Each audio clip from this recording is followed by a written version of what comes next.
Thank you, Tim.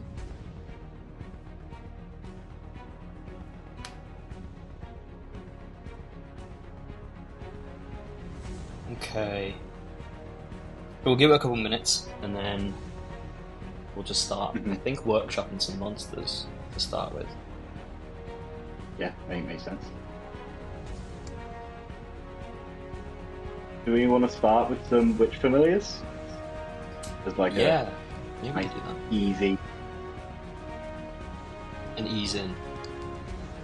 yeah, some nice fun art and some nice simple mechanics. What do you think? Which one do you want to start with? Ooh. I have my preference.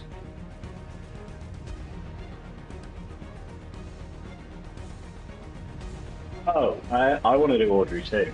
Yeah. Okay, good. Yeah. I'm glad. But is it worth leaving Audrey 2 until we've got Coven of the Warped nailed down? Because we don't have the mechanics about 100% yet. Well, we don't have to Mm. design the mechanics too much. It's more. I think it's more about nailing down what we like from it, and then Yes. getting the visuals sort of there, and then we'll, decide. We'll go from there with what the actual stat block will look like. But I don't think we have to nail anything down too much. And then, hopefully, if people are dropping in, they can sort of Yes. say what they would like or not like from a giant mouth clan.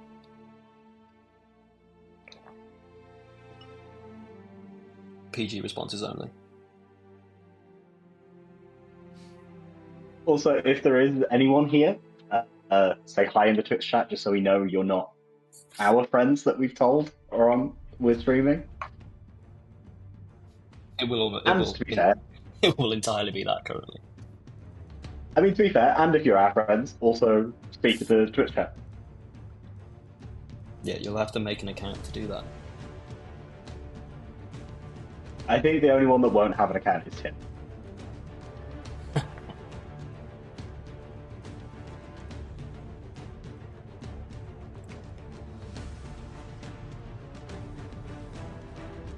Just realizing now that back kit takes a full 15 minutes to send out notifications. Yeah, this is a good point. But also, we did say it was at 10, so you know, anyone that's not here, it's on them really. No, I think people are entitled to wait until we let them know. Hmm. Yep. Yep, they Ah, are. and to be fair, we were also late, so you know, let the column out.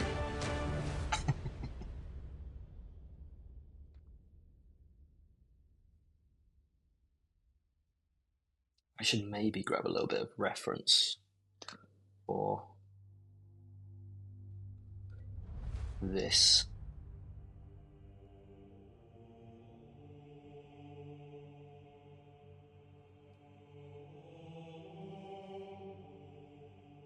Okay.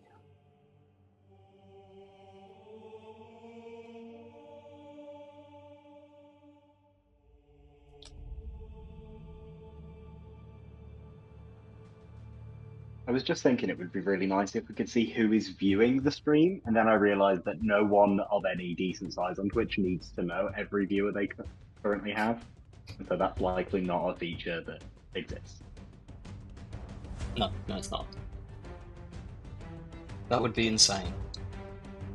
Okay, email just went out. There we go. Ah, nice.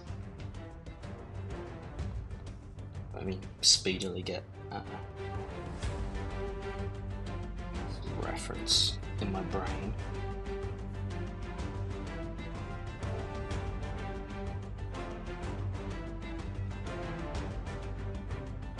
Okay, it turns out if you search Pinterest for fantasy mouth plant, you don't get much. Oh, there is a viewer tab. It just wasn't showing. The one viewer that's currently showing is Connor Jam 95. That's me. Yeah, I'm just Yeah, I'm yeah, yeah. just bolstering the numbers on the back end. Okay. Ooh, that's very cool.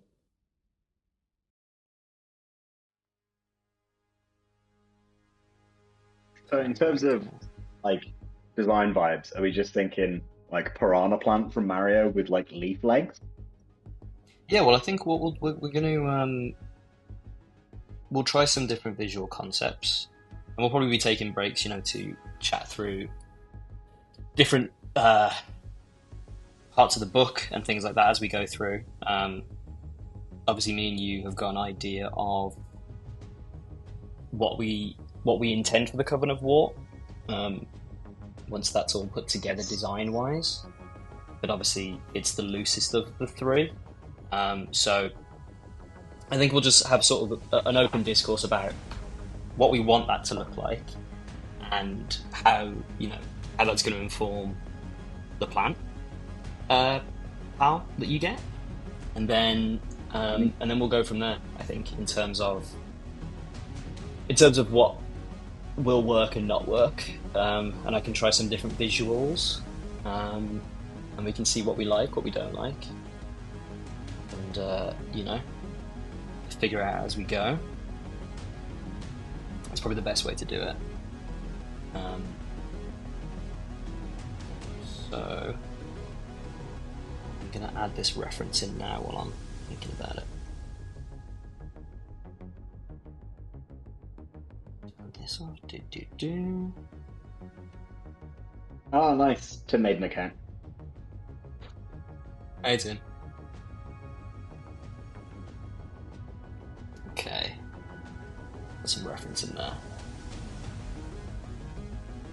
Right.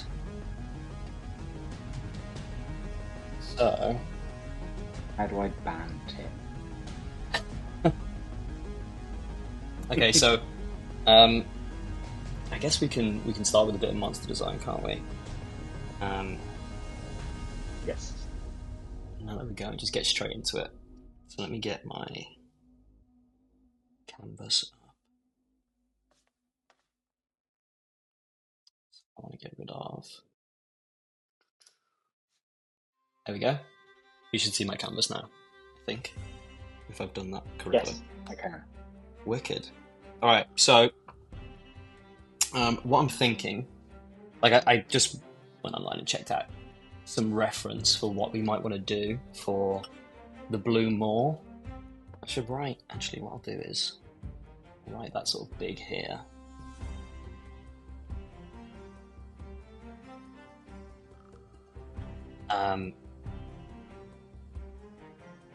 And by collecting reference, what I mean is I took a screenshot of Audrey 2 from a Google search, and then went on Pinterest and found this cool turnip guy. And I'm thinking that we obviously there's a nice ballpark to start from, but if it's a familiar, Yes. it's going to have to be able to move around. Unless we wanted to create something that people had to carry. Well, we were talking originally when we were talking about the Blue Moor. We were potentially thinking about more of a, like, almost like a sentient item level familiar. Yeah, something that has to be on you. Yeah, less of like a scouting thing. So I think maybe we do like a 5-foot move speed. Yeah. Like a okay. super slow, like it's not really intended to move around on its own, but can do. And it's more like the benefits come from like being on a person. Okay, I'll jot that down. Hey everyone who's joining. Thanks for stopping by. We are just, if you've just dropped in, we are designing the familiar for the stretch goal witch subclass, the Coven of Wart. So we've got a little bit of reference here, and we're just going to go through some of the mechanics we'd like to have featured, and then we're going to try putting together some visual designs for what that might look like. So currently, if we say 5-foot move speed, which I think is cool, that kind of encourages a different play style of having to carry it around with you, which I like. Yes. And then we I want think to. Go on. I'm just thinking in terms of like baseline features that already exist. Do we want to do? I can't remember the name of the feature. The thing the mimic has, where it's like indiscernible from a normal plant while motionless or something. Yes, yeah, I think that, yes, yeah. I don't know what that's called in standard 5e language, but I'm gonna just put looks like, oh no, everyone's gonna see my awful handwriting. And any spelling mistakes you make live as well. No, don't do that Yeah, to me. you don't need to worry about the fact that your spelling is going to be viewable on the internet forever. Um, yeah, I have no excuse for that. Okay, so if we say yes, if we say 5 foot move speed, and we'll say it looks like a normal plant. So if we know both of those things, then we know that it doesn't. It design-wise as a creature, we don't need it to have legs, so to speak. But I think using roots to move around would be cool. And then art-wise, I think probably best to not have it in a pot. I really liked this piece down here. I'll have to find the credit for that actually. But because the mouth is the turnip sort of rather than the plant, so we can try out a few different things. In terms of what it can do, obviously people haven't seen a lot of the or any of the stats for the witch familiars that people will be getting in the book. But if I just, in fact, I can tab over real quick to the book. I just do this, and then head to the book. Okay. Okay. So if I just head to the book, and we can have a look at the witch. But obviously, with a witch's familiar, you get an expanded list as a baseline, and then depending on which coven you end up playing, you get usually one unique familiar, unless you're a coven of the hunt, in which case you get, several. Which means that each familiar, sort of specific coven familiar, is built with that coven in mind. So currently, obviously, because Wart was a stretch goal, the only one listed in the book is the Hex, which means that you get the Poppet as your coven familiar, which is a angry little doll. It's very voodoo doll-esque in intent.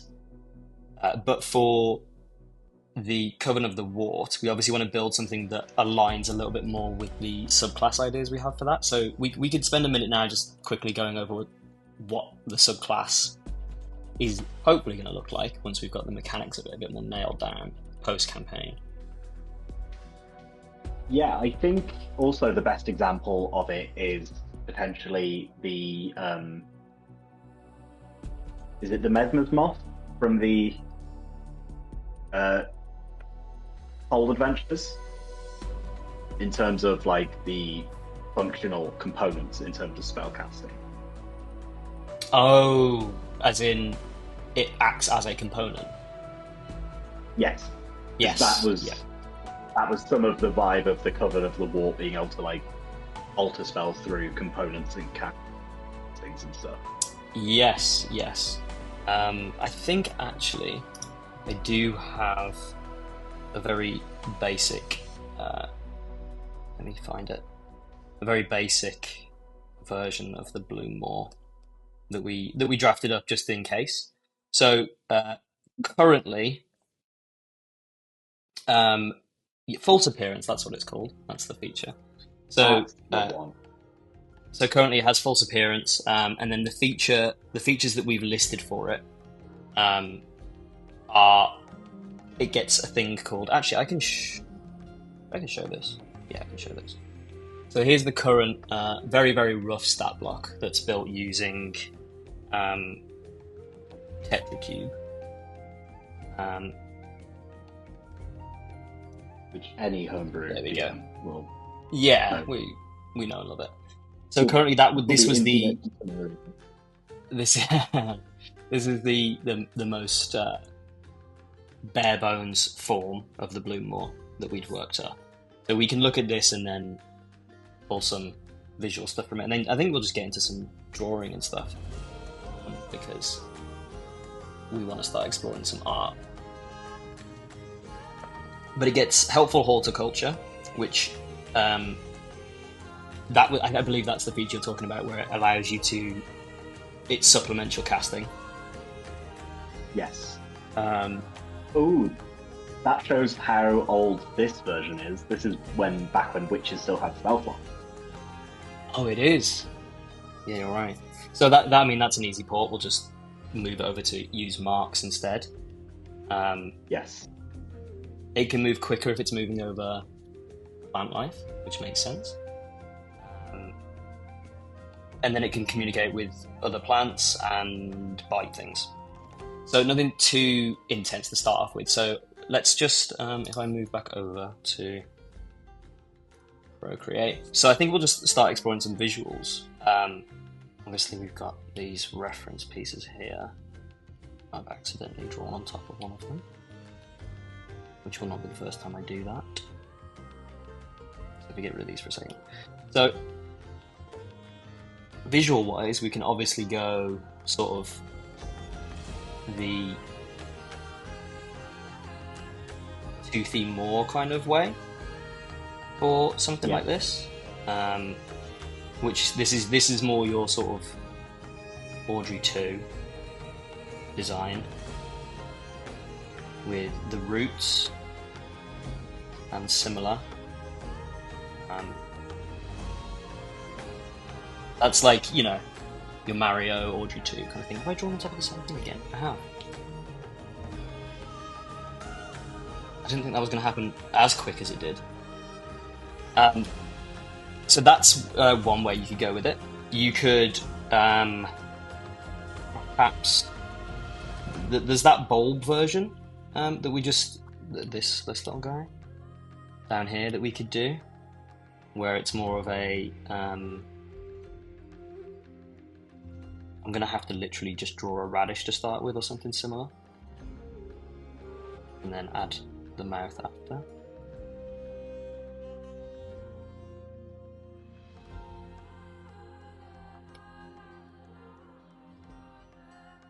Oh, I know what I'm going to do. I'm going to give it one of those fish mouths.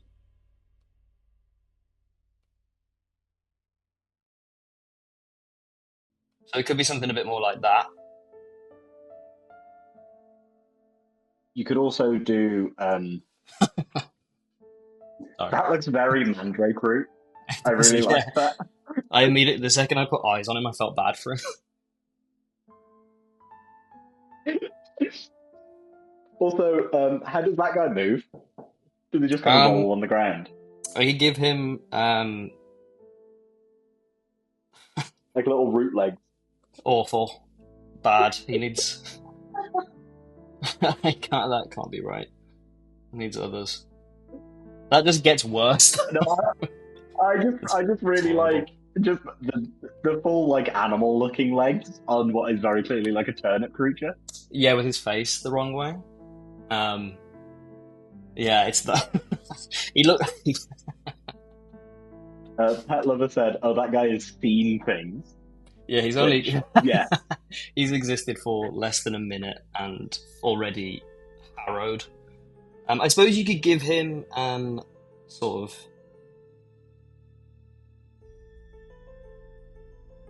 hands to claw himself around with.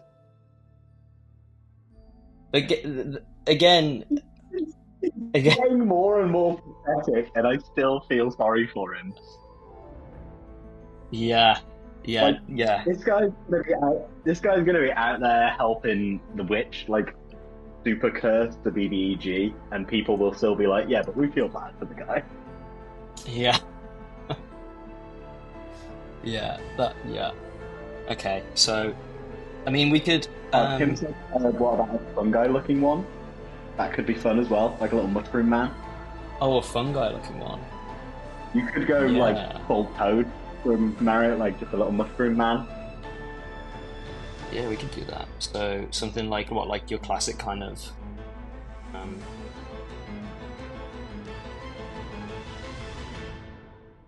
something like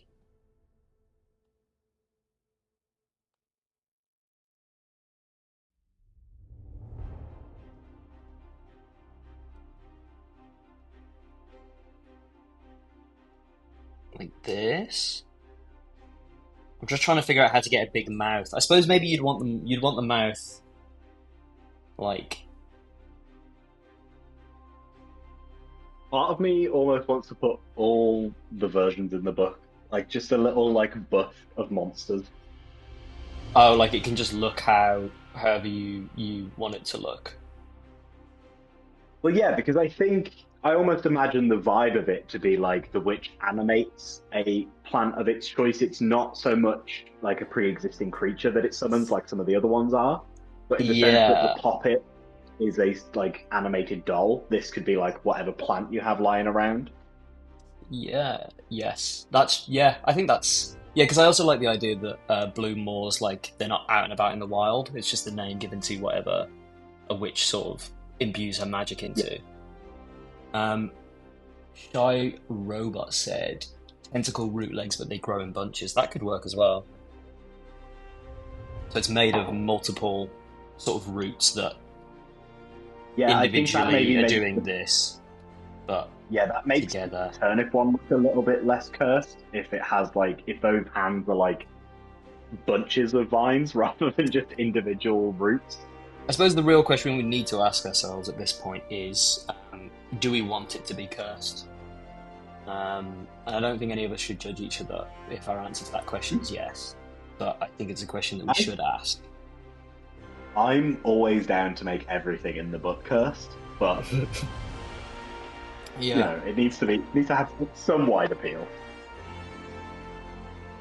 yeah. Turnips do have a longer tip at the bottom. So this reference is obviously. I mean, compared to I looked at that and then this is what happened. This guy. Um, Yeah, I obviously we need to find credit for that artist, but also I just don't want them to know what came of their brilliant art. yeah, yeah. Um, yeah, he's gone a lot more potato. I don't want to get rid of his little arms because I felt really bad for him. I kind of with the mushroom guy actually. When I erase He these, it's looks kind like of a decapitated head colour. yeah, a little bit. He's got what if he's just got loads of little legs? Yeah, I really like the scuttle vibe from because mushrooms have got like the little tiny roots, right? Like the mycelium Mm. roots. Yeah, I mean, I guess because he's like all mouth, so then it's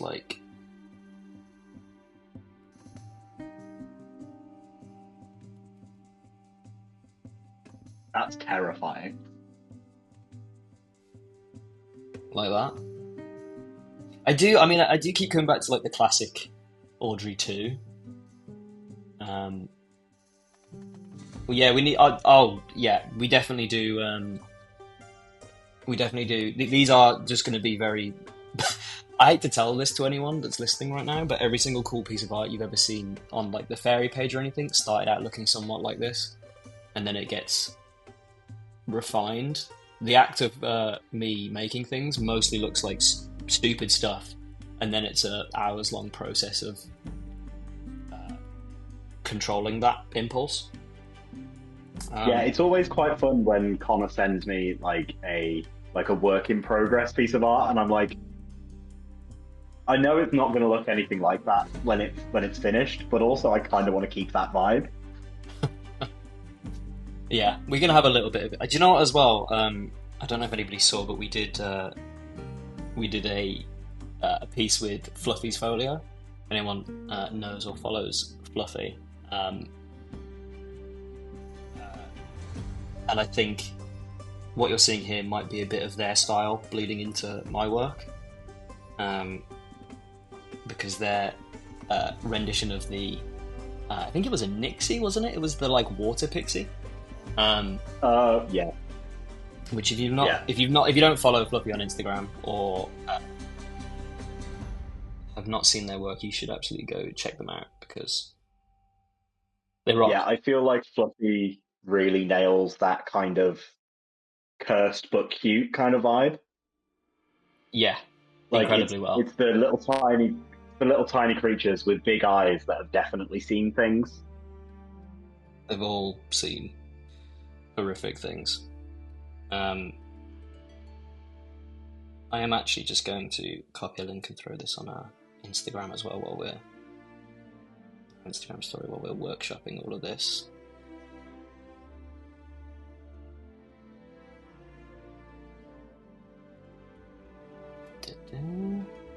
Oh yeah, absolutely, Shy Robot. I've seen like Connor's whole process, and his first draft isn't the amazing art you see. He works at it. It's not just instant I mean, some of them come instant out just masterpiece. incredible from the start. Occasionally, that. No, we get it. We get it. You're incredibly talented, but also you do work hard for that talent. It doesn't just happen. I fight for it every single day of my life. Most definitely. Let me just. Sorry, I'm just trying to post this really quick on Instagram, and that I cannot do two things at once. So give me 30 seconds. There we go. There we go. And then I'm gonna put some music on it that I can't hear.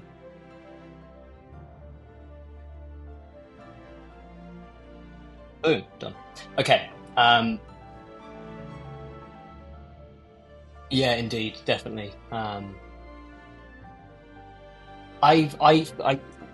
mean, we can get into the artistic process a little bit with this if people want to. But I, for a very long time, did definitely feel like it was a fight to get anywhere with art. It was sort of every time you sit down to do it, it was a bit of a battle. But over the last couple of years, I think doing the amount I've done for the Dragon's Vault and the like, it gets you into this rhythm where you, in a way, don't even have the luxury of like punishing yourself by not liking it. So you just sort of have to keep going, and it's good for you, I think, in the long run. It ends up being quite is masochistic the word? Like self-punishing? Is that the word? What's the word around I was going to say it's almost like watching you work with the Dragon's Vault. It's almost been more of a trust thing, like you trusting yourself, being like, I know this is going to be great because I know I'm good at what I do. And I think it is that a little bit of that self-confidence thing of just when other people look at your stuff and tell you it's great, that's incredible. But sometimes you just kind of need to see that yourself as well. Yeah, I think it's that realization that you'll always be crueler to yourself about your own work than other people will be. You'll always see the flaws in it a lot more. You know, if you saw how the bread got made. But yeah, so if we, I do Except I do me, I actually. dunk on everything Connor does. Aston keeps me grounded, I think is the word. Humble is the word I'd use. I do actually kind of, for the Bloomlore, I actually am kind of enjoy. I need to fix this little man here because he really does look so much more just disturbed. It actually feels mean that I made him in a way. Also, the mushroom looks so sad. I did Yeah, really but like the version of the mushroom you did at the start, where like its eyes were under the cap and it looked like it was wearing a big hat. I think that was also very fun. yeah, that was a bit more Toad, right? Toad's got that sort of vibe. But then I kind of have to put the mouth like here, and that doesn't work as well, I Who don't says the think. mouth has to be underneath the eyes? What sort of logic are you using here? I'll be honest with you, Aston. I'm really trying to avoid putting the mouth straight across the middle of the cap for very obvious reasons, and the eyes being there is. Good point. Okay, no, yeah. Do you get where I'm coming from? Yeah, I see it. Oh, okay, yeah. Maybe we'll try some angry eyebrows on him.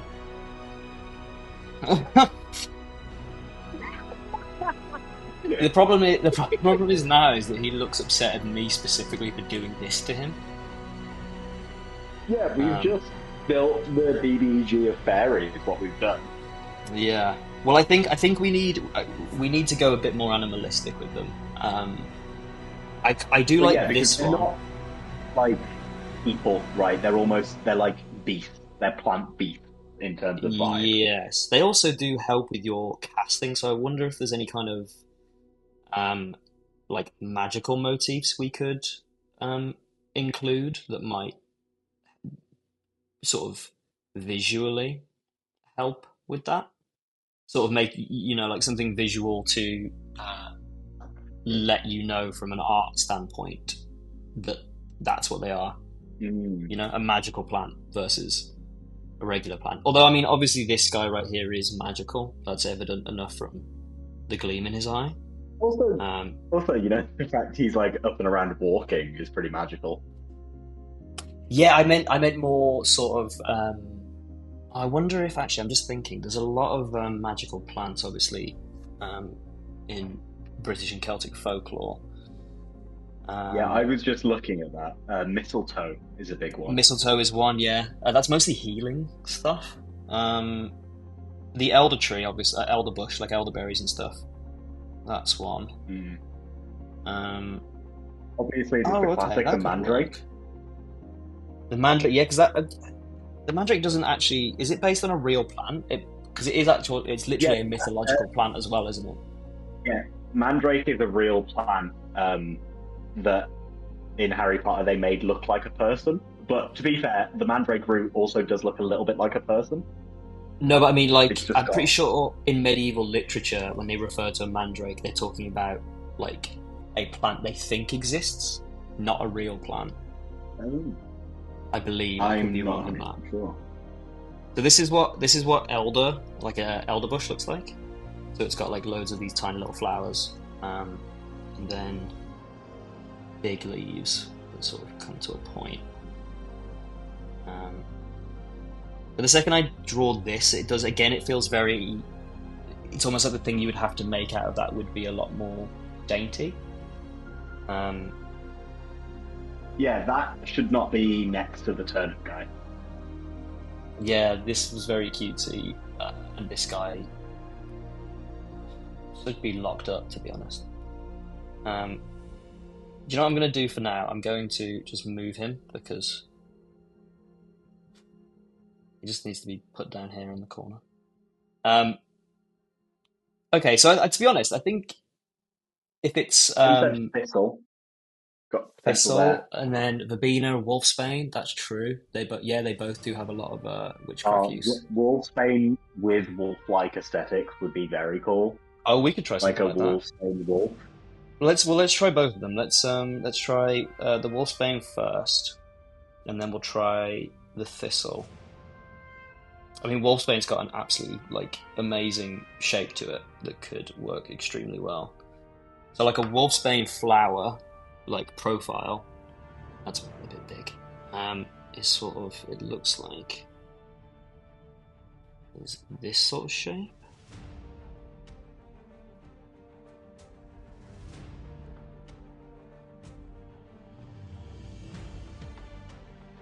Which is bizarre. Like it's got a weird cap to it. To be honest, that's sort of begging to be turned into something. I'm just trying to let my brain see what they do. They come. Oh, to be fair, tell you what you could do with Wolfsbane, because Wolfsbane grow in like a stack of flowers. Like sort of this is the root, and then you've got flowers all up and down it, Yeah, and kind almost of like a long stem. Bluebell vine. Yeah, or what's that really poisonous one called? Foxglove. Does that grow like that? I think it does. I'll be honest, I don't know that much about botany. We're kind of starting to reach the limits of what I know about plants. I'm the only person here who could possibly fact check you, and I'm not going to do it. So if you just say some stuff, although chat might do it. Tim, you are right. Tim says Wolfsbane is cool. Wolfsbane. No comment. Well, if it's a bunch of flowers on a stalk, then there is that thing of you could have it be a bit more a lot of tiny mouths. Well, yeah, I was gonna say, do you want to do like the cursed version of the peas in the pod from Toy Story?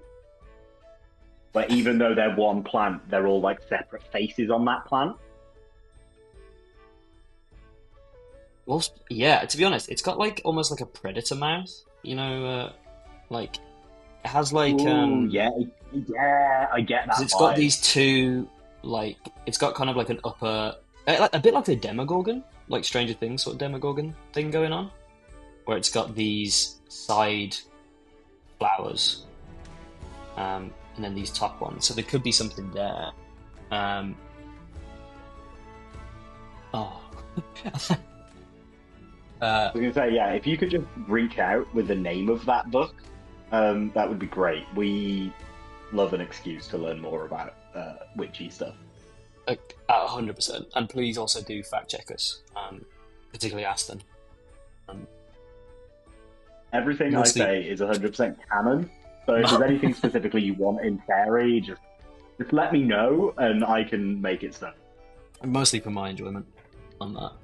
Okay, yeah, we could. Well, let's. So if we did a sort of Demogorgon, if we took like the Demogorgon, sort of Wolfsbane Demogorgon, um, Stranger Things Demogorgon, not D&D Demogorgon, because I don't think any of us want to carry a plant around that looks like that. Um, I'm just thinking, would we want it to have like multiple of these sort of heads? So if I draw them as bulbs for now, um, we can even, to be fair, we can do a little bit of what's going on with this one and get that sort of root body thing Yeah, going on. I really like the twisty vibe of it. Yeah, like almost a collection of roots forming a single like stem. Um, and then yeah, and I think probably in the final art as well, I'll try and sort of crinkle the roots a bit more so they have a little bit more locomotion in them. Um, Witch's Garden by Sandra Lawrence. I have to write that Yeah, down. what's incredible is I've just looked up that cover and I already own that book. I just haven't read it yet. It's one of the Oh, ones I bought in preparation for Fairy. amazing! I had to stop myself. I went into a bookshop the other day and I had to uh, stop myself from buying literally everything that had a witch on it because Yeah, it's I was like, I'm never going honestly, to read all of them, so I have to pick my materials. honestly, the fact we're both super into it and now have like a work reason to want to buy more books about it Hmm. is a little bit unhealthy. Okay, so if we go, I'll do sort of the closed version first. It's giving a little bit of the eggs from Alien as well, It is, yeah. which I'm a big fan of. Um, okay, that one needs to be a bit more. Yeah, because we can take the bit like. To be honest, now I'm thinking about it, the Demogorgon has a bit of that as well because it has that like peeling. Like the sort of that had the top where the petals meet. They Yeah, don't like yeah, close. yeah, like bulby, but starting to peel at the top a little bit. Yeah, which is just deeply creepy. And I suppose for like a witch is familiar, you do want a bit of that in there. I might just rescale this one a little bit. Oh, that's a real good point. The if you look up wolfsbane leaves, they look almost like paws or claws. Oh, interesting. Okay, that is interesting. And I assume that's in part where it gets its name from, in conjunction with the sort of werewolf mythos. I guess it's one of those like chicken or egg things, isn't it? A little bit. So I mean, maybe to be fair, if this is draw. So if we draw this first, just get that like in. So we say sort of like a three-headed thing going on with this, and then if I Also, real quick, I just want to put it out. We want to just do straight up sunflower mouth.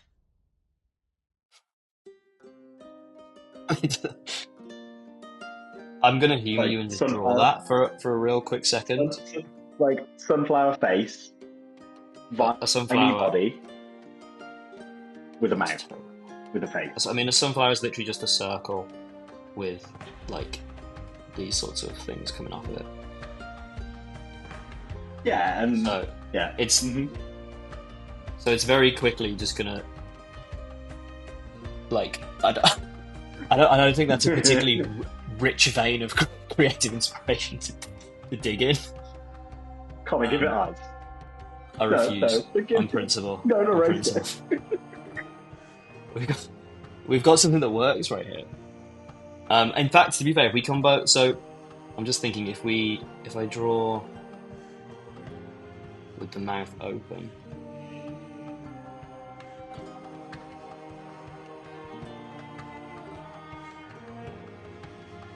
Something like that. And then you can have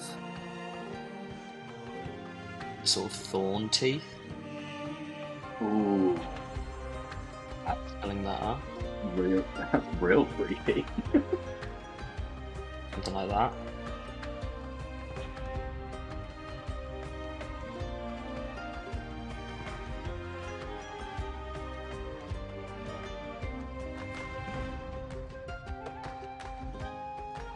That's completely intentional. They're just saying that they're reading about Wolfsbane, and it has associations with both Cerberus and Hecate, both three-headed and three-faced figures. Oh, that. Yeah. Which is obviously completely intentional by you when you designed it with three heads, right? No, yeah. I didn't think there was any point saying it because I thought it was obvious. So I just thought. Yeah, obviously. I knew that. Yeah, 100% intentional. Yeah. Totally intentional, completely deliberate. So we could. I really like this actually. This is because it's obviously this is very appealing visually. There's a reason why that's the look everyone goes for, and basically any property we see a plant with a mouth. But this kind of has that plus, its own sort of thing going on, which I think is great. And then, I mean, I could try and give it maybe like a paw thing. Like we could sort of, I think how that would look. You could give it a bit more like substantial roots, and then. Ooh, I try like and do this that. without Almost it looking the roots, Scooby Doo. like, folded up our leaves. Yeah, I'm just trying to figure out like what that would look like in terms of like how many you'd want of those. I suppose just sort of a circle of them, right? Like a bit spider-like. Yeah.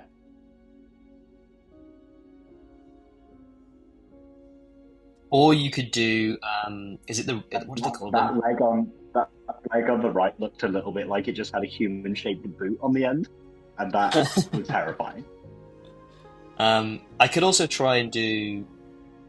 Oh, to be fair, yeah, that's sort of the spider thing of having like the two legs at the front that go a little bit further forwards, and then the rest at the back sort of supporting it. I could also try and do like the retrograde legs. Is it retrograde?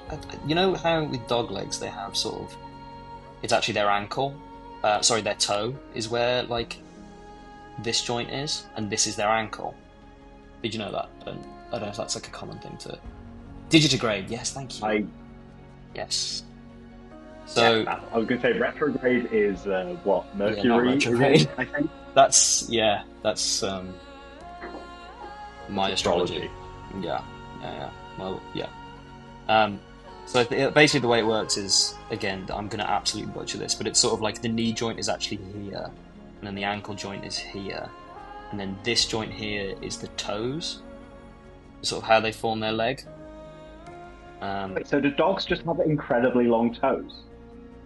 Yeah, essentially. So like their ankles up here, and then are they called flanges? Maybe the like long finger bones, toe bones essentially, sort of extend through here, I don't know if at a Mm. point in dogs that they've fused together to form like something closer to a femur. They probably have, but or like their toes have been pushed to the very end, essentially. But yeah, so I could try something like that as well with it, maybe, where just duplicate this again and move it over here, just so we can have a play. Because then you could have something that's a bit more. Okay, now I need to figure out how to do this. Something that's a bit more like this, in terms of.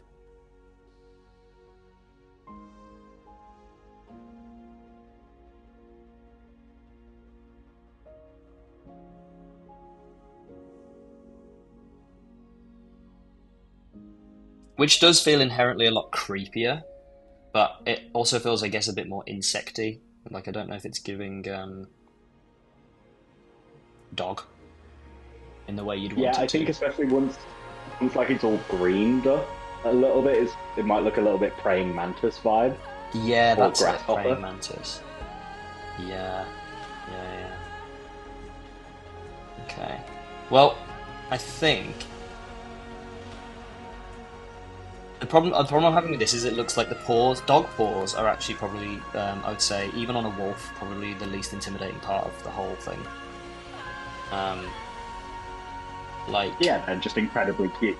they're adorable, so I'm almost reluctant to add them too much because it takes away a bit from the plant thing. Whereas if we, if we keep these roots, um, and I guess as well, like the design inspiration coming a little bit from Wolfsbane is what ended up having us here. Doesn't necessarily mean this, is Wolfsbane in any way. You could Um, also we started here potentially just so nix that the legs. Yeah, yeah, that happened. You could potentially nix the legs entirely and give it almost like a slithery snake vibe. So like it's oh, like all that big coil it a bit long more, bundle. Yeah, so it's all one long bundle, almost like a like half snake creature thing.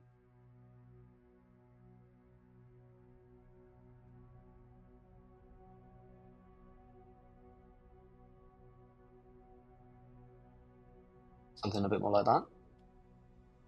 Yeah.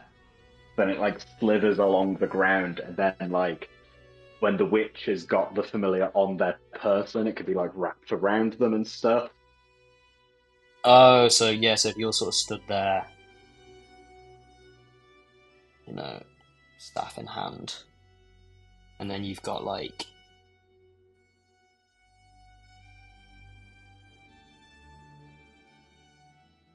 this thing sort of more like a feather boa kind of thing wrapped around. Yeah, yeah. Yeah, that's pretty cool.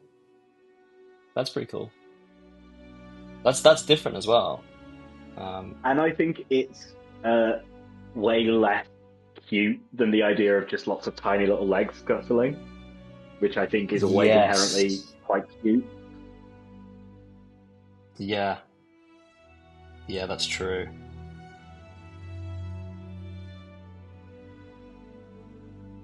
Okay, cool. I love that. I think that works really well. So I think this was probably this is what we'll probably settle on then with the Bloom Wall. Because I think that's a good combination of unique visual design with what we were looking for. It takes from the things we like. It doesn't look like it needs counselling. Um, I still want that in the book somewhere. okay, well, I'll tell you what I'm going to do is I'm just going to separate this layer real quick. And then I'm going to not delete that layer, but just hide it Hmm. so that it remains in existence for the time being. Um,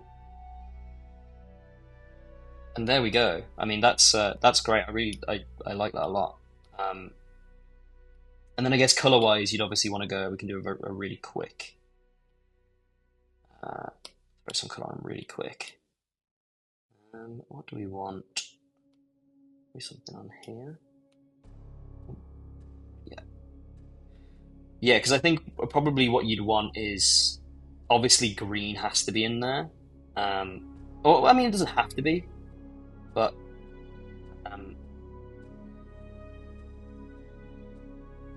and then I think a nice way to contrast that is it is the Audrey 2. The red and white. Although I suppose we can draw on Wolfsbane a little bit and maybe pull in some purple And say or something like that. purple. Yeah, I wonder if it's any I bet I really work. I'm just wondering if it's a cool thing of like inside the mouth being a different color. So a bit of Venus flytrap vibe. yeah, so it's I mean maybe like the flowers themselves are purple, and then Well, I think it makes it infinitely creepy if you make the inside of the mouths look like red, like real person mouths. yeah, I mean you could go quite bright with them. I feel like in that sort of like um that like the biological concept of a thing being a warning. Yes. So when it opens up, the bright red. Yeah, that thing is just red flags. That's red flags all the way down.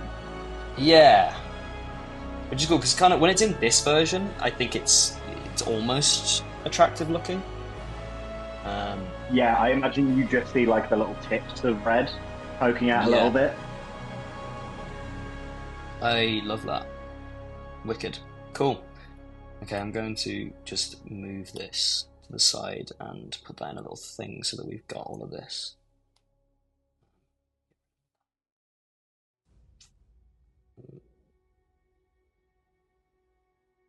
All this.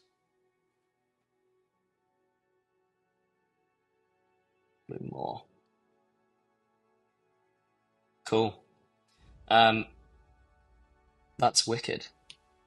So do we want to move on to another monster? Do we want to talk about the book a little bit? What do you feel like? I feel like I've been drawing and talking for ages. I think it's potentially we just keep going with monsters unless anyone has any specific questions. Oh, we can okay, answer those. Yeah, I think that's probably a good way of doing it. Because I think if you just let us loose to talk about Faerie, we'll just keep going forever and ever, and just start spouting things. Yeah. I was trying to think of a way to deny that, but yeah, we will. We want to go just the other witches, the other subclass familiar, the Poppet. I kind of want to move on to something a bit nastier. Oh, okay. Yeah. So if I just hold on a second, I just have a look at what we've got for our bestiary list. So in terms of concepts that I don't have anything sort of locked in for visually or even design wise a little bit, I mentioned to you you asked them this before, but there's the Habitrot, which is the original folklore of it is a sinister, or not even sinister, I think she may even be benevolent in the original folklore, sort of spinster woman who lives underground and is very hunched, sort of long-limbed, and she weaves things. It's one of those classic sort of it's a little like goblin-esque originally, I think. The sort of right. The Rumpelstiltskin lean on things, that not in the contracts and curses way, but just in that sort of indentured service way, the mythological side of that. So what I'm thinking currently for that is a spider spinster creature that is often under the quote-unquote employ or service of some of the houses and things like that. So it's sort of an inherently horrific creature, but if you can trick it into servitude, it weaves beautiful things. So it's almost like I'd like the things that it makes to be counter to the design of the monster, in a way. Yeah. So that's one also option. with like spider legs and the malleability you have there, you could almost do the. I know we make this example internally a lot, and this is going to be an incredible insight for anyone that is watching. Almost do the ice cream lady from the SpongeBob movie vibe, where it looks like a nice old lady spinster in shadow because like Oh, it's hidden. But then once the rest of the creature comes out, it looks a bit more of that monstrous vibe. I'll tell you what I'm thinking then is there's a. Have you seen Love, Death and Robots? I have. There's one of the episodes of that where it's about someone trapped on a space station and they're kind of like reliving their memories a little bit, and then when they wake up, it turns out this sort of eldritch horror creature has. Yes. See if I can get a picture of it, because that captures the thing of a creature that looks human until it emerges. There we go. There's it in shadow, but I'll see if I can get a picture of it once it emerges as well. I think it's Beyond the Aquila Rift. So if I can get this up really quick.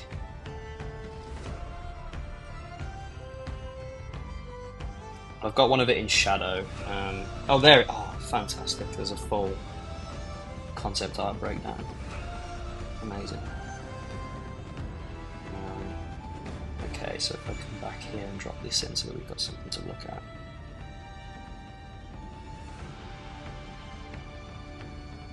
And then... Oh, that's very cool. Pet Lover has said, with creepy weaving lore, I'm a big fan of turning parts of their body into either the tools or materials. You've got hands, fingers, hair, all things that could be turning into tools or yarn itself. That could work really, really well. So this is sort of what he sees when he awakes from that vision. Obviously looks human-esque in the shadow, almost. It's meant to look like a woman a bit. But the thing itself is a sort of cosmic horror, horrific spider-adjacent creature, I suppose. So I think I would love to, if we want to go that more SpongeBob route, I would love to pull on that a little bit. Yeah, 100%.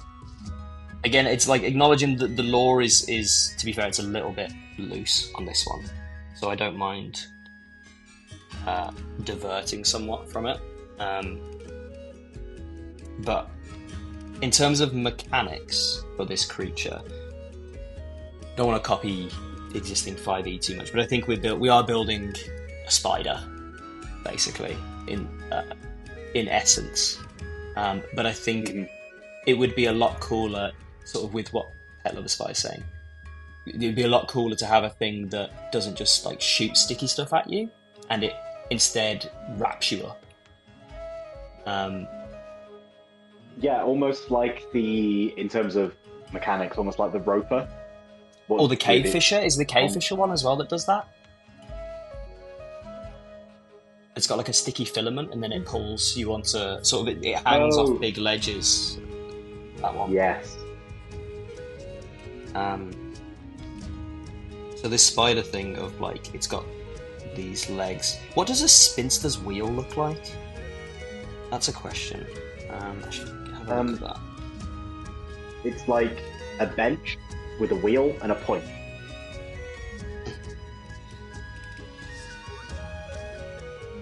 That is, that's a wildly accurate description. What do you say? Yeah, now you're looking at a reference. It's a bench with a wheel and a point. I suppose then, so yeah, because if a classic spinster's wheel is you've got like the wheel here, the spokes, and then this sort of bench, and the thread is hitting the spool here, isn't it? I'm need a picture of one of Yeah. somebody sitting on one, really, because I'd like to see how that interaction works. Oh, okay, so you sit next to it. Interesting. Okay. So what I'm thinking really is that we make that organic. Yeah, I was just thinking that as soon as you started drawing like the spoked wheel, there's Yeah. something about that being organic that is inherently incredibly creepy. Yeah, because I mean, there's a lot of spider designs where they have this sort of big bulbous body, and then it goes into their the more up close kind of what it looks like. Obviously, no reference, but I do think that silhouette you could turn into a monster. Like this silhouette could fit a wheel in there in a way.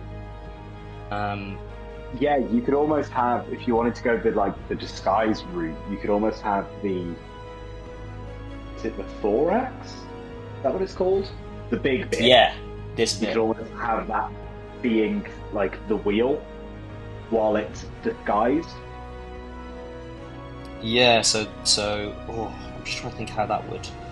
Because I suppose, like, if the spinster's wheel this is the wheel, thread goes here, this is the spool, and then there's like a bench thing that sort of holds the contraption together. Like that, basically. Then fitting a spider into there, almost. Oh, that's true. Yeah, that is true. It would make it. Yeah, because then also, yes, it would be cool if the front-on view of a creature, much like with this creature, it's almost hiding more mass behind it. It just looks like a woman sat at a wheel. But then Yeah, as I'm soon as trying you go round the side, you start to see all of like the weird connective tissue that shows the wheel and the woman being one. Horrific. Yeah, and I suppose it's that kind of thing. Well, you could literally do the Dryder thing of sort of connecting a human torso to something, which that has its own creepiness sort of inherent in it. If you've got something like that, where there literally is a person attached to it, or do you think we should do a thing where it just looks like there's a person? Ooh, I think if you went the like almost like not Minotaur, Centaur / Rider route of like half human, half spider, Mm. there's potentially some fun connotations there in terms of lore. Like maybe this was an actual spinster that was punished in some way, or like turned into this creature. Oh, that's interesting. Well, there are a lot of Maybe it's curses and creatures that inherently are created like that way in Faerie.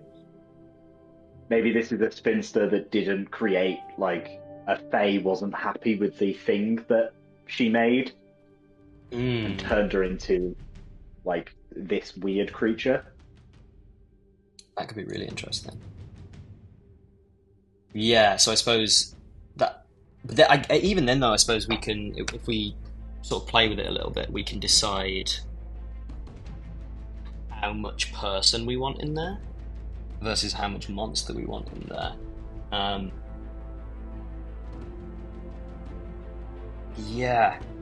So one thing that I like about this is that, sorry, I'm pointing at my screen, you can't see. So one thing I do like about this design is that it almost has an inherent ability to like rear up, Yes. which I think is just deeply unsettling. So it could be a thing of, I think if we wanted to have a wheel sort of encumbrant in the design, then you're going to want to start sort of with that here. So we'll say that's the wheel. And then I guess you can go kind of a bit more like fibrous with the connective spokes. You don't have to go sort of, Almost like a spider web pattern. yeah, a little bit more like that. Um, and then I'm just thinking about how, because you could have it so that the thing itself is, you know, connected at the top, something like that. Yeah, I It kind really of, like the idea of having to like lean over because I think that because then it'd have like really long arms, which gives it that creepy yeah, vibe of leaning over and pulling the thread from underneath it. yeah, that's true. So you almost like want it to have to like from behind maybe, Yeah, so that it's like, and the head's kind of low under the hunch like this. Um, which again, if that's in shadow, it just looks like a woman sat behind a spindle wheel, but we don't know what's yeah, underneath. and then sort of the fingers. Oh, apparently the law of the habitrot is they were usually deformed by having been spinsters for so long. That Yes, yeah, makes yeah. Hunched 100% over. sense. I think hunched over and long armed is at least in the version that I read is a key part of it, because it is, I think, an inherent part of, I forget which categorization it is. It's, I think it's called the three spinsters or the three weavers or something like that. Of that categorization of fairy tale is part of it is that they are kind of horrific and deformed by the work they do, but not inherently evil. I think the only other place that Habitrot comes up is that there's a thing that they used to, like in folklore, as a disease you could get called, it's like grave mottle or something like that, which is what happens if you step on, you could contract it by stepping on unhallowed graves, which, you know, back in the Right. day was sort of the graves of like the unwed and things like that, you know, just a series of horrifically misogynistic uh, tropes. But that ends up with a thing of like, the only way you could get over that disease was you had to wear something woven by a habitrot, um, which is where their more like benevolent thing comes in. But I do like the idea that there's a begrudgingness to it. Um, to be Well, fair yeah, though, I because I think the idea of like the cursed creature like somehow having the cure to a different curse is a thing that kind of comes up a lot in fairy tales. Like, oh, you have to go and get the yes, head of this creature or this beast or whatever. Like the idea that this habitrot has benevolent powers, even though it is a deeply evil and vile creature in of itself. yes, yeah. I'm just wondering if the wheel, I guess the only thing is like the wheel for me at the minute is looking maybe a little too, um, what's the word? Like man-made. It almost looks like a creature that's had a wheel stuck to it. So I wonder if there's a thing we can do of more having like a wheel emerge.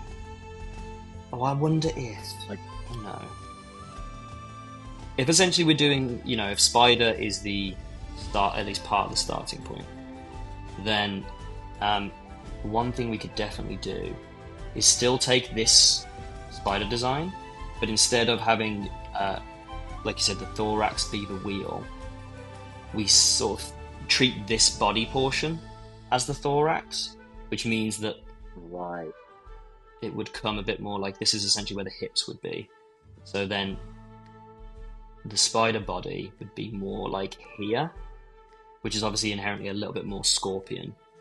Um, but I think then um, there is either a thing of like a spinneret being here that they're pulling the weave from, which is just deeply creepy. Um, Mm-hmm. or Also you slightly could, disgusting. yeah, it is gross in a way that I think it definitely should be. You could also have a thing where like a wheel is you know, um, like emerging from the body, and sort of like almost like a biomechanical wheel But yeah, if they were that like, spins there. if we lean on like the deformed by their craft thing, it could be Mm, the fact that it was originally a separate spinster's wheel that over time has become incorporated into their body due to the nature of the curse. yeah. You could even have it like bisect him a little bit, so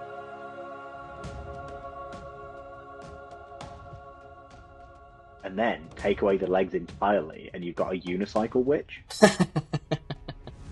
I did when I put that in. Then it did immediately go like, my brain immediately went like, oh, she's a motorcycle, just immediately Yeah, without like, yeah, she's a transformer, is what that is. We've made transformers. yeah, that's a little too. That is a little too like that. I need to maybe it's a case of throwing in um, the legs. If we design the legs a bit more. Um, to me, just googling spider anatomy, so that I can get a good visual reference for spiders. It's wild how much of my Honestly, job I is think, just this. yeah, I think the greatest insight to an artist is just a bunch of random Google searches.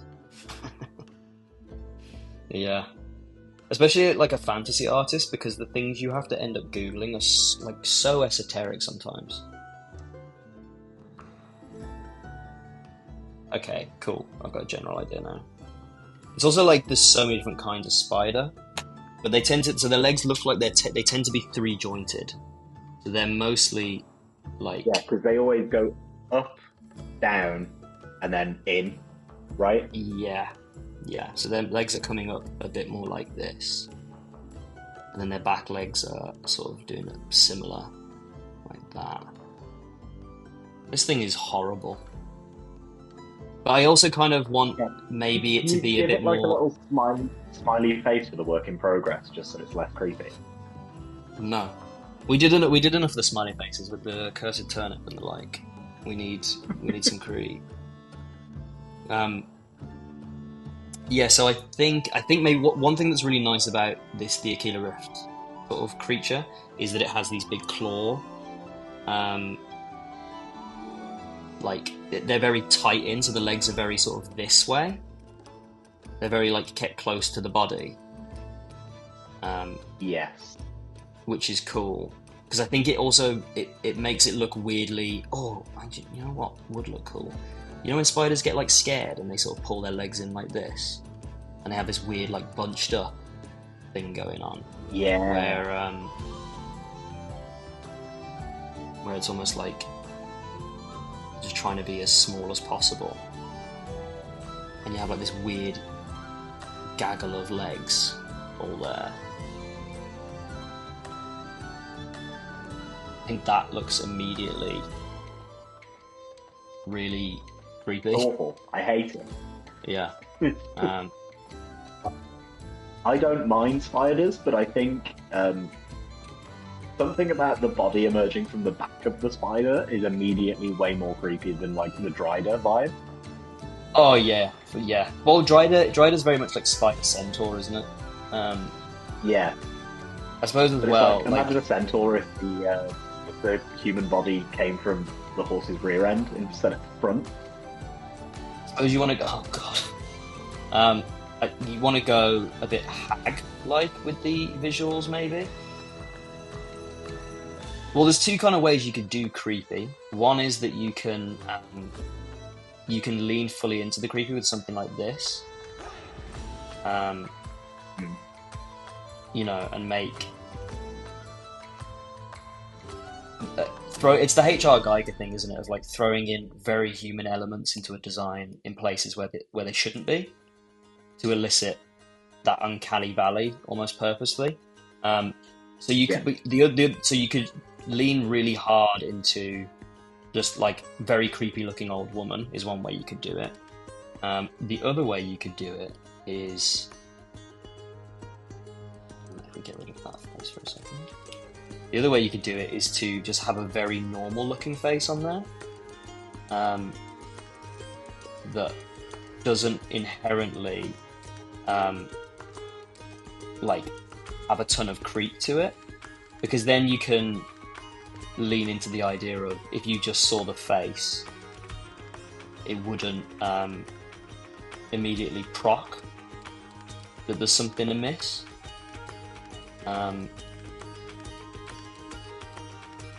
It's looking a bit Baron Harkonnen from Dune for me a little bit. Yeah. Because it's like the mass of like, it's a little grub-like, which I do kind of like as well. So I think the more like nude human face you go with it, instead of leaning hard into the spinster side of things, that's creepy in its own right. And I think also, like, in Faerie, so many creatures will have that kind of hag face. Mm. And so I think coming across this one thing that just looks like a pretty normal woman, like, at first glance, almost, like, gives it more of that creepy camouflage vibe. Yeah, because I wonder if she could. I'm thinking now, like, if there's a version where she keeps her hands, I guess, close enough, it wouldn't be immediately obvious that. Well, I think if you saw her, it's going to be immediately obvious, like, something's wrong. But, you know when spiders do that splay out thing? Where they, like, Like, really lie flatten flat as they can. themselves? Yeah. And something closer to that, so that, Well, you I know... would almost imagine if they did that, they would have, like, the equivalent of, like, a shawl on them, Oh, like, which yeah, would that almost look like, it would almost look like they were sat on a carpet. that But feels, then, like, when they stand up, the whole carpet comes with them, and you realise there's incredibly creepy spider legs underneath. that does feel deeply Elden Ring. To have, like, it be really Yeah, wrapped in and I fabric, think, especially a fabric they would have woven themselves, right? yeah, and it being on like the carpet and then standing up definitely really leans into the SpongeBob lady. Yeah, yeah, because you have the sort of them wearing like the hood and the like. Um,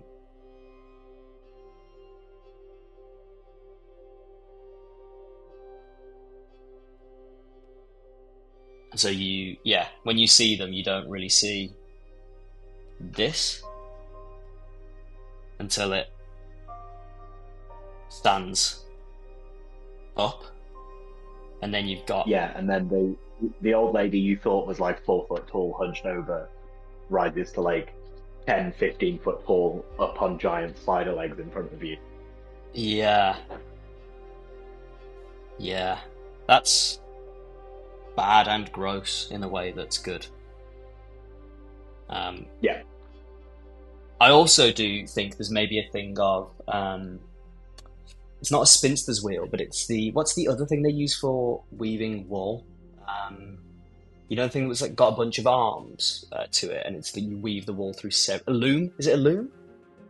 a loom. Yeah, Yeah, a loom. I'm just thinking that like visually, the way the legs could function is almost like the arms of a loom, in the sense that the kneecap, oh, like there's fabric traveling between all of these kneecaps all the time. So they sort of, and then they're pulling the the thread from these to their hands, and then that's what you're seeing here, like sort of traveling between the hands. We could go also full Dune, and instead of having these be sharp, you could have them be human hands. But I don't know. my I don't know if my that's self-preservation instinct is saying no, but I think that is probably a sign that that's a great idea. yeah. If you sort of something like this is horrific. again, it's that thing of Spider like, legs with hands is no. This is awful, disgusting. yeah, that's gross. Um, and then you have like the two. It might even be creepy, you know, if these hands aren't huge. If they're sometimes like less is more a little bit with stuff It's like like that. person hands. Yeah, like if you do them the same size as the feet hands, because then it is this thing of like, I think your brain immediately tells you that whatever this thing is, it shouldn't be in a way. If it looks Yeah, and I deliberately think ineffective. especially if you keep like almost the normal sized hands, when it's all bunched up and trying to like camouflage itself, they look like just a person's hands. But then you Yeah, realize that that person's hands get further and further away from the body in a way that a person couldn't. yeah, something. Yeah, yeah, which yeah, that totally does. And you're right as well. I do. I think incorporating just into the design itself, the fact that they're probably like always going to be wearing the stuff that they make, so they will just be in like a shawl essentially. When you find, oh god,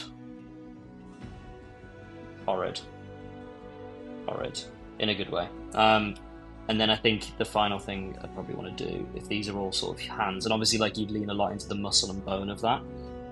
The only other thing that I think is missing really is just making the pedipalp sort of parts, fingers. The I was gonna say, do you just give the spider body like a human mouth? What on the front?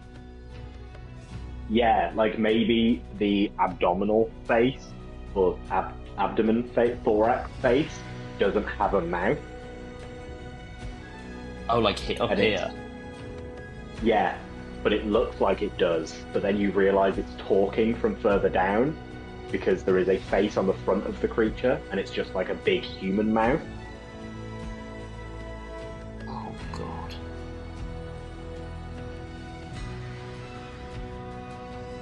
Something like. Do we want? Try not to go too. I nearly did like just a massive set of lips then, which immediately looks like a Bratz doll. um,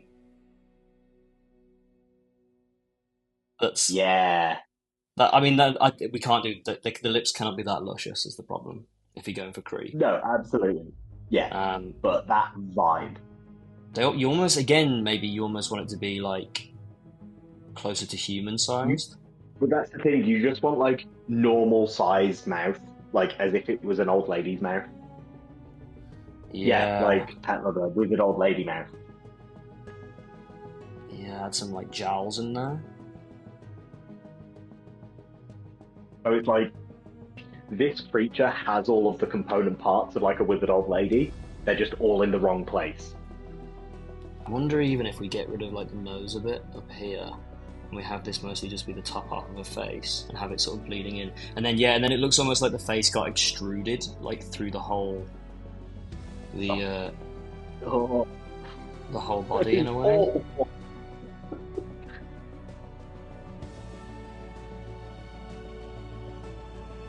Because yeah, then it would talk to you through. Yeah, so it would almost sound a little bit muffled if it was like under the rug, which would like tempt you into coming closer to listen better. Then it catches you. Truly horrific. Yeah, and I think to be fair, I think in terms of like anatomical design, you do lean a bit more into a lot of elderly like visual reference for human anatomy, because then you could go a lot more sallow with the skin and carry that through. This Yeah. Faerie isn't a horror book.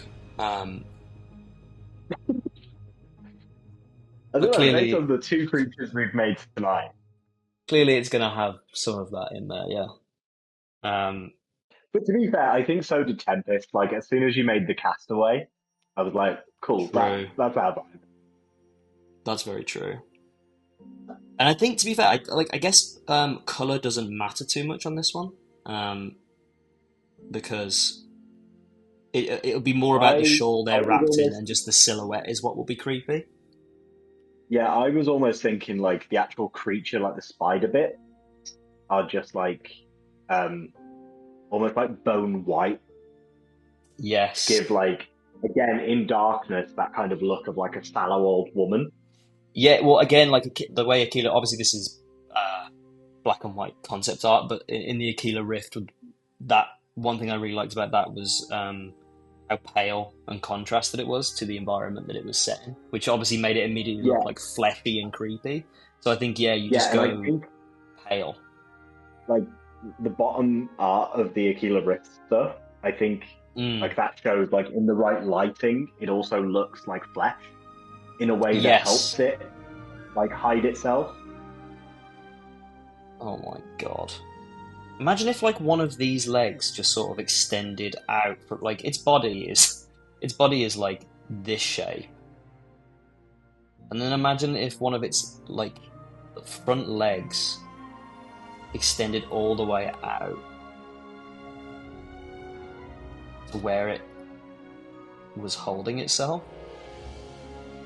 Yeah, I'm almost like if you had like a stockkeeper NPC or something that was one of these guys, and it's like someone pays for something, and then just a really long arm and hand reaches up like three shelves behind them to Oh, pick up oh. the like items someone paid for. Yeah, I think design-wise as well, that's an interesting way to, uh, yeah, like the 15-foot reach. It's an interesting way to differentiate it from, say, a spider monster that would be like Yes, firing web at you to reel you in, whereas this thing isn't it firing web reaches to out reel and you grabs in. you. It's grabbing you and then pulling you, sort of like, you're here, Yeah, I shield, don't sword. think the 15-foot reach has ever been so literal in 5e. Yeah, oh, and then it grabs you, pulls you in close, and then it sort of spools you up. Would Yeah, be the way to do it. This is amazing. I'm very happy with that. I hate it. I hate every minute of it. Yeah, I mean, it'll need a little workshopping in terms of sort of posing scene and all these things that obviously we won't touch on now.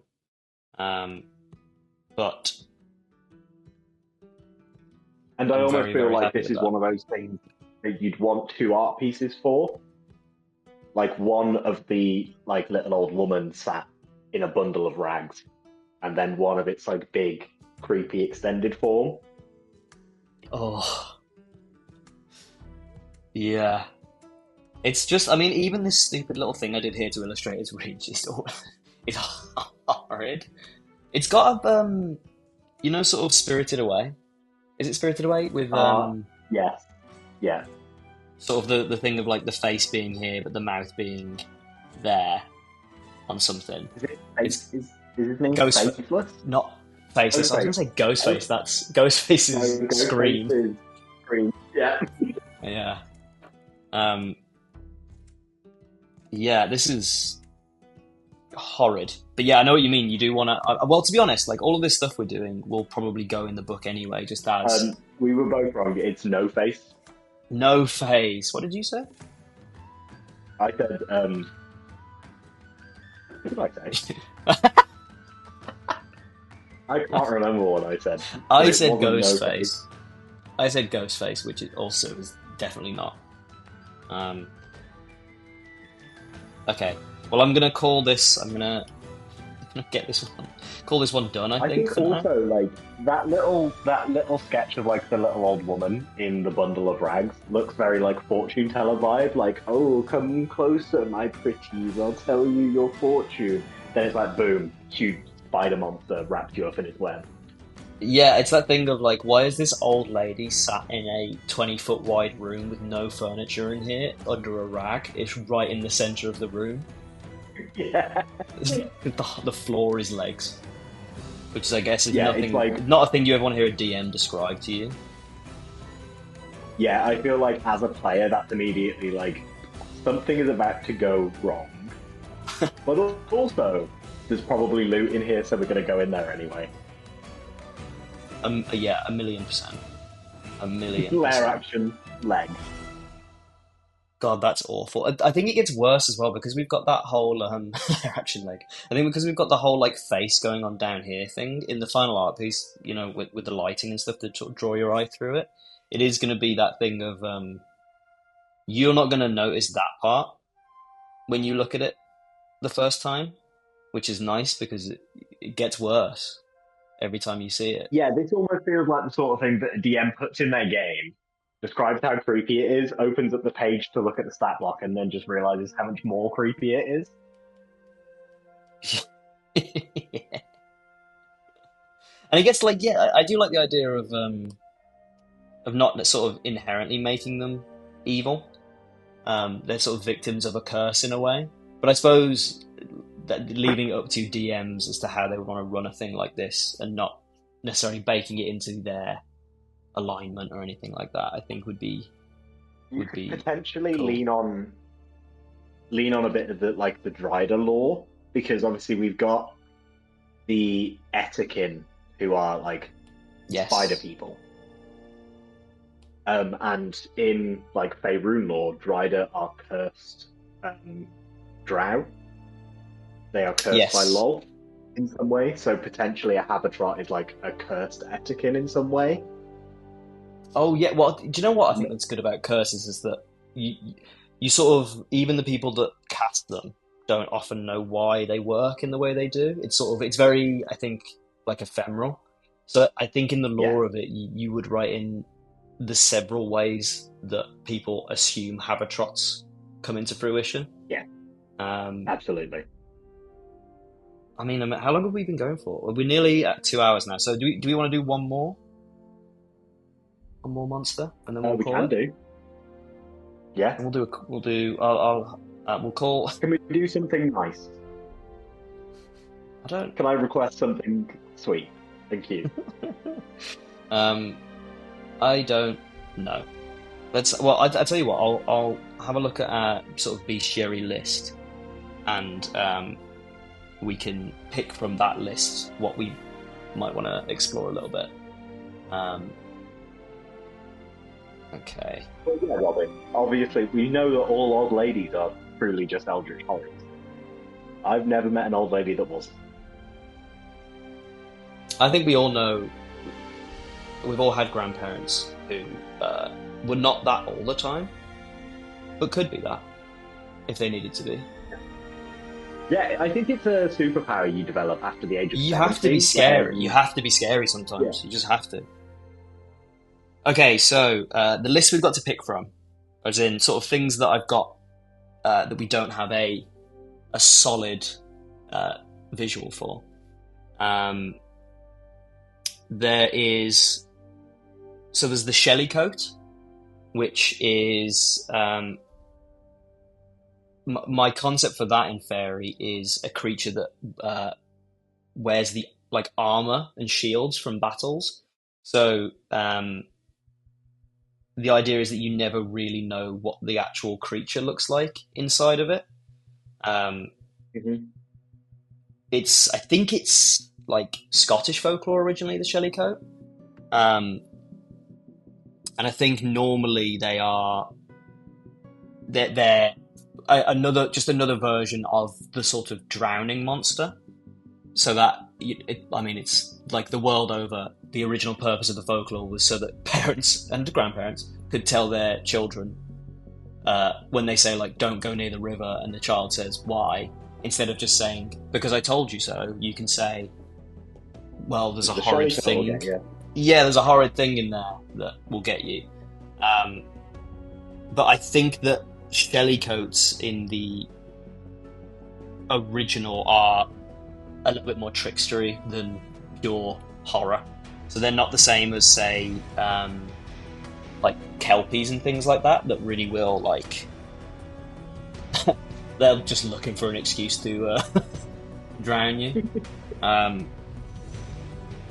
but I Ooh, think for the just in book, terms of like go on. vibe wise, you could do almost like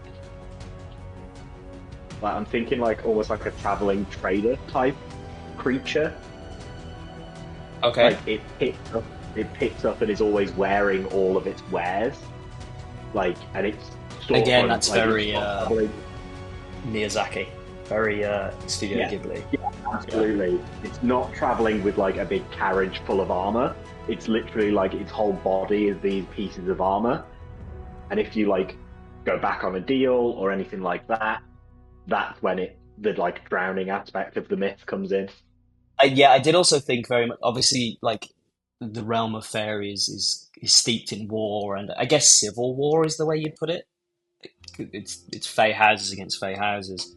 So I was thinking very much the idea of like there's lots of like dead moors and fields where battles took place, where armor is left like discarded. Um, Mm, and I did like the idea that there was just a creature that was like a scavenger that picked up those things, and I like building up the thing you're talking about. It would be cool if you found one, there's the possibility that you could barter something with it to get one of the things off of it. If as long as you gave it something else, it's kind of yeah, like a hermit crab thing of like you have yeah. to give it something to replace the piece you're taking, which would be cool. So that's one option. So we've got that there. A couple of others that I'll just throw out in case we want to, we've got Grindylow, which is again that's that classic like it, of Harry Potter fame, like octopus, um, goblin-esque underwater creature. Um, there is what else have we got? I mean, there's so many weird ones. There's Girt dogs, which like Girtdog, which join in with a lot of the dog myth of the British Isles. Um, that's as like a specific one, but it's a classic like demon dog story basically. Um, but in the original one that I read, or not original, in one of the ones that I read of that, it had a particular affinity for drinking blood. So I thought maybe there's something there in terms of a bit more of like a vampiric thing. So vampire dog. Okay. There's the Frey bug, which is that's again it's a demon dog sort of mythos, but this one's a lot more like a wraith dog, so it's a lot more ghost dog, which I think's cool. And also, Hmm. obviously, we don't want the book to just be full of like here's a different kind of bad dog. So there is the potential for that one to be blink dog adjacent in what we're going for, like a ghost dog that's not necessarily awful. Yeah. And then let me pick one more. So we've got, and then I'd say, I'll give you two more. We've got Wolver, who are like fey werewolves. So they're werewolves who got their lycanthropy from a curse, as in like an elder magic curse versus contracting it like a disease. So Okay. they're like a direct result of a deal gone wrong or a hag's curse or something like that. And then the final one is a hunky punk, which is like the gremlin from Gremlins, but a gargoyle. So they're mischievous, angry. No, not angry. Like they yell obscenities at people.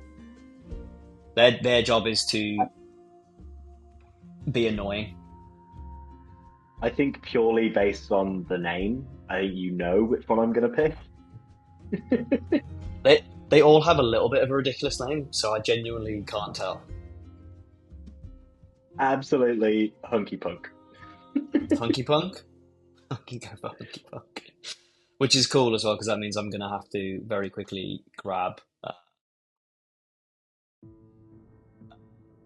picture of a gremlin from Gremlins because I And I feel like it's very different to a lot of the stuff we've done so far for Faerie. yes, yeah, I agree. Right, I'm just gonna grab a full like screenshot of the gremlins. And then I'm also, I think, I don't know if I even put in Hunky Punk if it's going to come up with anything visual, but because they do exist as like little imps on buildings and stuff. Um, yeah, there's not a ton. I mean, yeah, they're basically, it's like a name for the sort of little effigies you get on the side of churchyards and cathedrals and stuff like that. Also, what's interesting is um, Hinky Punk. I don't know if this is the same like lore, Yeah, but it is another name for a will o' the wisp. A Hinky Punk. It's a little like glowing orb with one leg. that's really interesting. There's so much crossover in words when you're looking through like British folklore. Just because of the way language works and because they tend to be so localized that it's almost like someone said a thing and then a story orally went to the next village over, and then when it got there, a thing got added, and then if you give it 100 years after the fact, the two things have a very similar name for them, but are completely different. Yeah, Like things. absolutely. There's me and Aston were designing some dragon creatures earlier, sort of mechanical design stuff. And I was looking through dragon lore, and one of the terminologies for a dragon, like particularly a water dragon, is a knucker, as in like Knucker. But right underneath that is a like knocker, as in like Knocker, and they're like completely different creatures because one is a dragon and the other one is like a goblin thing who lives in mines and lets people know where like important ore is by knocking on it. But their name is a single vowel different. Um, I feel like there's a quest in there of like getting hired to kill a knocker, but you get there and it's actually a knooker. yeah, that's very Witcher. I feel like that has a lot of Oh, like absolutely. Like it's given to you by like just like a yokel, and they're like, just a oh dude, yeah, it's yeah, a knocker. And you get there and it's like, this is very it's a clearly not a dragon. knocker. Yeah, Yeah, this yeah, is a whole dragon. It's breathing fire. yeah. Okay, so I've grabbed a bunch of Gremlin reference. I say Gremlin reference, but they're I, insane looking. But they are I inherently just love gargoyle-ish. Gizmo. Gizmo is just the best. So the way I mean, a 10 out of 10. So the way I'm thinking about it is that the idea of them is very much. Oh, make sure I'm on the right layer. I'm not. Caught myself. Um, Let me put the. And we'll try to not take as long on this one, but we'll see what happens. So it is that thing of they're always perched, sort of on a church wall or whatever. Um, so I kind of like the idea that visually they have that sort of squat, like their knees are up by their head sort of thing. Ah, That sort of visual. immediately. I And know then, you saw it and didn't like it, but you know, the David Tennant new episodes, and I think of Maddie's in Doctor chat, Who. so yeah, she also saw it. With the like really cute looking character that at the end of the episode Oh stands up yes, to their studs full up. height. Yeah. I did. I did. I liked the creature design. Yeah, and I really like that vibe of like they spend all of their time hunched up, but when they're at their like full extension, they're actually a little bit creepy. Yeah, it is. Yes, yeah, I like that. And yeah, it is a little froggish, I guess. Which I think like they're meant to be mischievous. So like And we all know obviously that dogs are incredibly mischievous fellas. they're definitely more mischievous than toads. I feel like if you're picking toads, Yeah, feel a bit toads more are like just out landed here like gentry. they're just out here helping witches cast spells. Frogs are To- just living life. I don't know if Wind in the Willows ruined it. Toads for me forever, but they feel inherently more bourgeoisie than Oh, frogs do. absolutely. That man's got yeah, Mr. Toad's got a car. No one Yeah, else in there's got a car. but when I think about toads now, I do. imagine them being. Do you know what this looks like immediately? Which I think that maybe this is too. I don't know if this is too niche of a reference, but this is reminding me a lot of the monsters from the first live action Scooby Doo film. Yes, absolutely. Yeah. Which, like, Especially it with like needs. the long hands With the. and like the muzzle face as well. Yeah. It needs more. One thing that I do actually want to pull from that is that, like, it does need more. It needs more inherent mischievousness um, in it. Unless, like, so this is obviously this is just my first crack at this. Is that the kind of thing that we think works for a hunky punk, or do we think that like they inherently need to be like more this sort of like do they need to be like smaller and a bit more cutesy? Well, I was almost thinking, again, like the full Gremlin and Gremlins 2 thing of they, at first glance, maybe they look a bit cute, but then afterwards, when they're like doing all that, because that way, like, if you look at a statue, it's like, oh, that's a cute statue of a little creature. And then actually, it's like Mm, a weirdly gangly, mischievous creature that's going to steal your firewood in the middle of the night. yeah. So, So like, especially with like the big creepy smile that you've got going on there, like while it's like as a statue, the stone's almost sealed, so you don't see the huge grin. I wonder And if then that I like feel as like it wakes up, the grin's red. that spider lady design's really bled into my brain a little bit because immediately I was like, this thing needs the longest limbs. Oh, absolutely. I feel poisoned. Big Yeah, mouth like it. Yeah, too. Pet lover says. yeah, like it almost needs to be able to like do that. Unhinge its jaw. You know what I mean? Like a bit of that. Yeah, I So, say we sack off any idea we had for our next trailer and we just have a hunky punk talking. yeah, I think the thing I want for them is very much like they're, especially from a DM player perspective, these things are not ever really going to give you a fight because that's not what they're meant for. But they can be used by DMs who, have the same proclivities as me, which is that just as an, Pure chaos. especially, well, it's a low level, it'll be a low level creature that you can put, oh, it's off screen. It's a low level creature that you can put on the top of a building where most of your PCs probably are not going to be able to get to, and then you can just like yell horrible things at them from it. Um,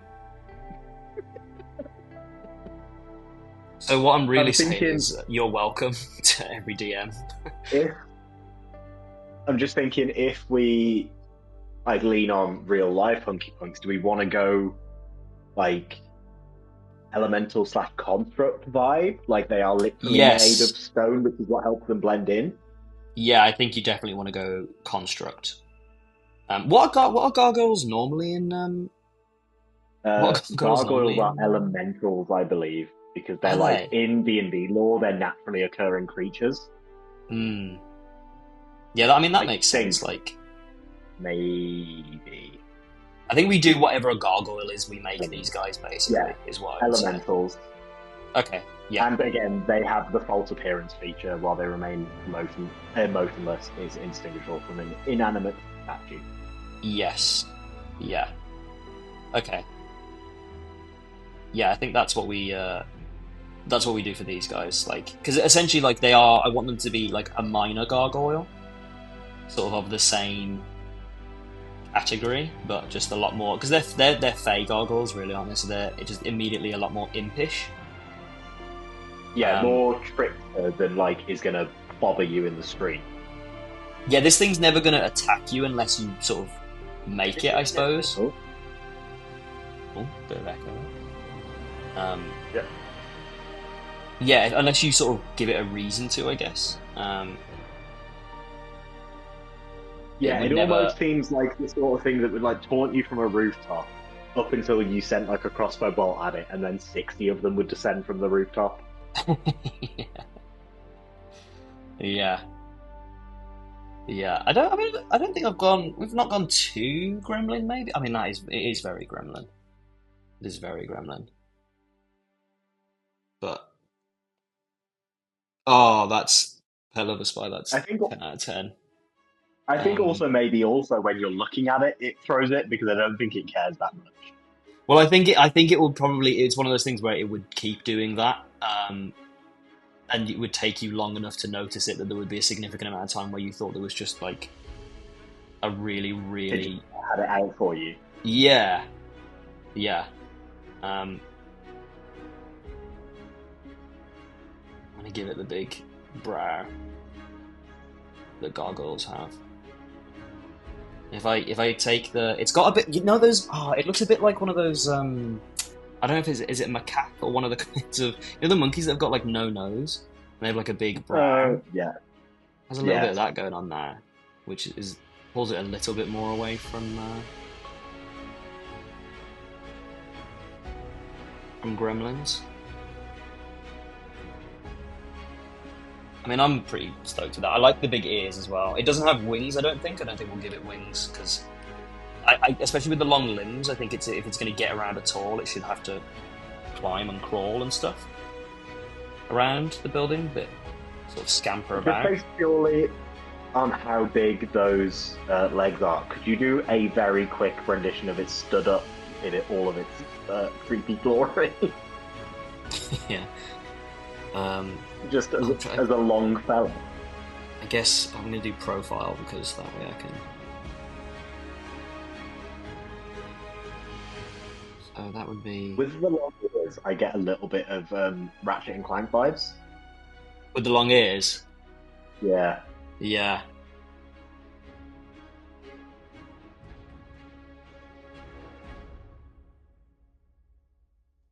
Oh, God.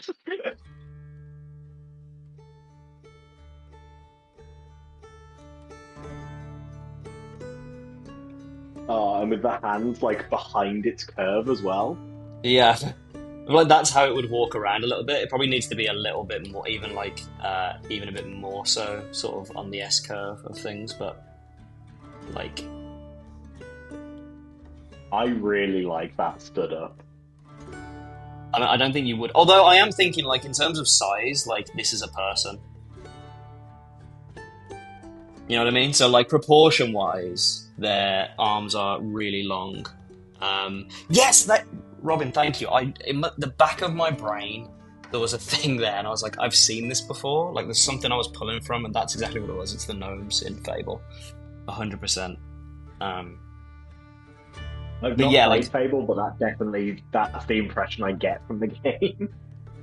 Yeah, I mean, already with the amount of Faerie that we've created and written and stuff, I've realised that so much of my proclivities as a fantasy writer and things like that were born almost one for one from Fable, and the humour in that.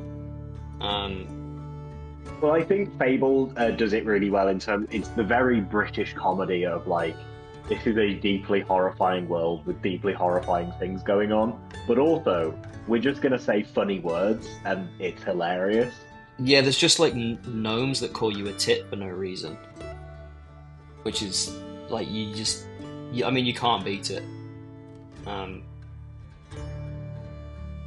But yeah, so that's a hunky punk. I love him. He is my favorite. Yeah, he'll never be a real threat. But like you said, if 50 of them descend on you, then it's probably. Well, I will say, if we make them low CR elementals, Conjure Minor Elemental.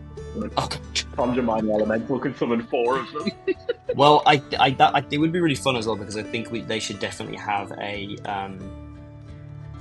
vicious mockery adjacent ability. Yeah. Oh, yeah, almost like the Mephits with the blinding thing. You summon 4 hunky punks and they start like just shouting obscenities at your it becomes like a power gamer, meta gamer tactic to summon hunky punk. So they can like swear the BBEG into. Yeah, every time the BBEG is trying to do like a big important speech, there's just like 4 hunky punks around chatting shit. Yeah, I love that. Well, I also like it's. Minor Elemental is already psychological warfare, like for any DM. Yeah, As soon as yeah, it's like I'm summoning 4 of this creature, all of which have an ability that require a save, immediately. yeah. Very, yeah, 100%. I also think, like, in a world, obviously, Faerie is like a deeply feudal world. You know, there's warfare and court intrigue and all these sorts of things. So it's nice to have some sort of baked in levity that we all need and expect in our D&D games um, with creatures like this. Also, what I think is actually quite funny is the fact that they're about the size of like a gnome or a halfling, which Oh immediately yeah, put true. much for a gnome. Yeah, cool. Yeah, I'm to be honest, I'm pretty happy with that. Like, I mostly just wanted to lock down the visuals of it in terms of what we wanted it to look like. But I think and it's about as much gremlin as I feel like I can allow myself to put into that without just drawing a gremlin. I mean, Yeah, you could make the absolutely. argument I did just draw a gremlin, to be honest. But You I think once drew it's an made of stone, ultimate gremlin. yeah, once it's made of stone. I mean, you could have its mouth like wrap all the way around the back if you wanted to really separate it visually, like have it go I hate sort it. of, No, absolutely not. because then it's really doing the like um the is it South Park where they a bunch of them talk Oh, like just the that? whole half of it, whole half of the head comes open. Yeah, they're just like fully hinging backwards, like every time they say anything. Um, which I like that. Also, like it being gargoyle, obviously it's made of stone, so I think that visually I'll probably put a lot more sharp edges and erosion into it and stuff and things like that to get it where we want to get it. Yeah. But I'm pretty stoked with that. I think that's a unique creature. I'm pretty happy with. Um, so I think probably we'll call it there, but we can do a quick wrap up. I think of all the creatures Yeah. we've joined together to create. Just while Connor's doing this, if anyone has any questions before we go, we're happy to answer them. Any like queries about Faerie or yeah, just anything. What we had for breakfast, I can't remember. I didn't eat it. I might not have. Again, I can't remember. Just gonna move this one here.